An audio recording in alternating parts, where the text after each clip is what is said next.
दोस्तों, चारों ओर सुंदर वन में उदासी छाई हुई थी। वन को अज्ञात बीमारी ने घेर लिया था। वन के लगभग सभी जानवर इस बीमारी के कारण अपने परिवार का कोई न कोई सदस्य गंवा चुके थे। बीमारी से मुकाबला करने के लिए सुंदर वन के राजा शेर सिंह ने एक बैठक बुलाई। बैठक का नेतृत्व खुद शेर सिंह ने किया। बैठक में गज्जू हाथी, लंबू जिराफ, अकड़ू सांप, चिंपू बंदर, गिल्लू गिलहरी, कीनू खरगोश सहित सभी जंगलवासियों ने हिस्सा लिया। जब सभी जानवर इकट्ठा हो गए तो शेर सिंह एक ऊंचे पत्थर पर बैठ गया और जंगलवासियों को संबोधित करते हुए कहने लगा, भाइयों, वन में बीमारी फैलने के कारण हम अपने कई साथियों को गंवा चुके हैं। इसलिए हमें इस बीमारी से बचने के लिए वन में एक अस्पताल खोलना चाहिए ताकि जंगल में ही बीमार जानवरों का इलाज किया जा सके।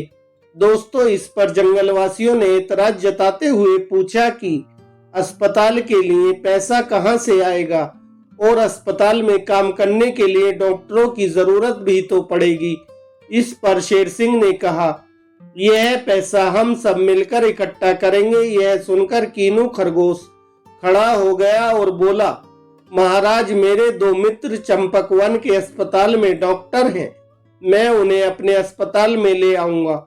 इस फैसले का सभी जंगलवासियों ने समर्थन किया। अगले दिन से ही गज्जू हाथी और लंबू जिराफ ने अस्पताल के लिए पैसा इकट्ठा करना शुरू कर दिया।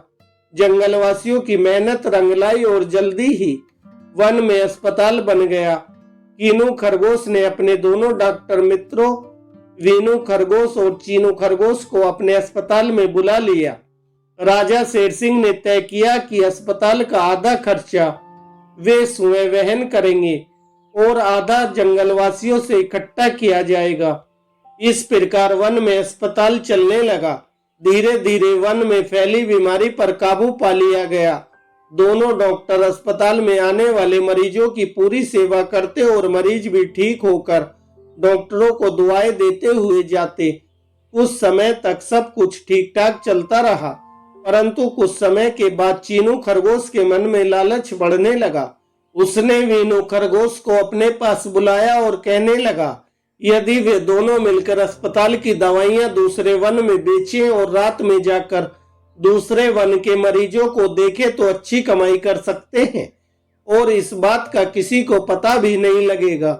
वीनू खरगोश पूरी तरह से ईमानदार था, इसलिए उसे चीनू का प्रस्ताव पसंद नहीं आया और उसने चीनू को भी ऐसा ना करने का सुझाव दिया। लेकिन चीनू कब मानने वाला था? उसके ऊपर तो लालच का भूत सवार था।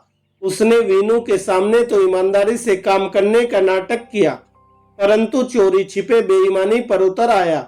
वह जंगलवासियों की मेहनत से खरीदी गई दवाइयों को दूसरे जंगल में ले जाकर बेचने लगा और शाम को वहां के मरीजों का इलाज करके कमाई करने लगा।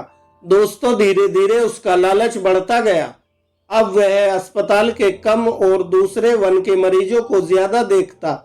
इसके विपरीत डॉक्टर वीनू ज्यादा ईमानदारी से काम करता। मरीज भी चीनू की अपेक्षा डॉक्टर वीनू के पास जाना ज्यादा पसंद करते। एक दिन सभी जानवर मिलकर राजा शेर सिंह के पास चीनू की शिकायत लेकर पहुंचे। उन्होंने चीनू खरगोश की कारगुजारियों से राजा को अवगत कराया और उसे दंड देने की मांग की। शेर सिंह ने उनकी बात ध्यान से सुनी और कहा कि सच्चाई अपनी आंखों से देखे बिना वे कोई फैसला नहीं लेंगे, इसलिए वे पहले चीनू डॉक्टर की जांच कराएंगे, फिर अपना फैसला देंगे। जांच का काम चालाक लोमड़ी को सौंपा गया, क्योंकि चीनू खरगोश लोमड़ी को नहीं जानता था। दोस्तों, लोमड़ी अगले ही दिन से चीनू के ऊपर नजर रखने लगी। कुछ दिन उस पर नजर रखने के बाद लोमड़ी ने उसे रंगे हाथों पकड़ने की योजना बनाई। उसने इस योजना की सूचना शेर सिंह को भी दी ताकि वे समय पर पहुंचकर सच्चाई अपनी आंखों से देख सकें। लोमड़ी डॉक्टर चीनू के कमरे में गई और कहा कि वह पास के जंगल से आई है।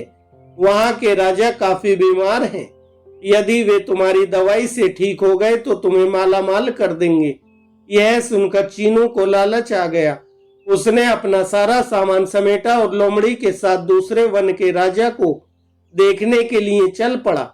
शेर सिंह, जो पास ही छिपकर सारी बातें सुन रहा था, दौड़कर दूसरे जंगल में घुस गया और निर्धारित स्थान पर जाकर लेट गया। थोड़ी देर बाद लोमड़ी डॉक्टर चीनू को लेकर वहां पहुंची, जहां शेर सिंह मुंह ढककर सो रहा था। जैसे ही चीनू ने राजा के मुंह से हाथ हटाया, वह शेर सिंह को वहां पाकर सटपटा गया और डर से कांपने लगा। उसके हाथ से सारा सामान छूट गया, क्योंकि उसकी बेईमानी का सारा भेद खुल चुका था। तब तक सभी जानवर भी वहां आ गए थे। चीनू खरगोश हाथ जोड़कर अपनी कारगुजारियों की माफी मांगने लगा। राजा शेर सिंह ने आदेश दिया कि चीनू की बेईमानी से कमाई हुई सारी संपत्ति अस्पताल में मिला ली जाए और उसे धक्के मारकर जंगल से बाहर निकाल दिया जाए। शेर सिंह के आदेश अनुसार चीनू खरगोश को धक्के मारकर जंगल से बाहर निकाल दिया गया। इस कार्यवाही को देखकर जंगलवासियों ने जान लिया कि ईमानदारी की हमेशा जीत होती है। धन्यवाद दोस्तों।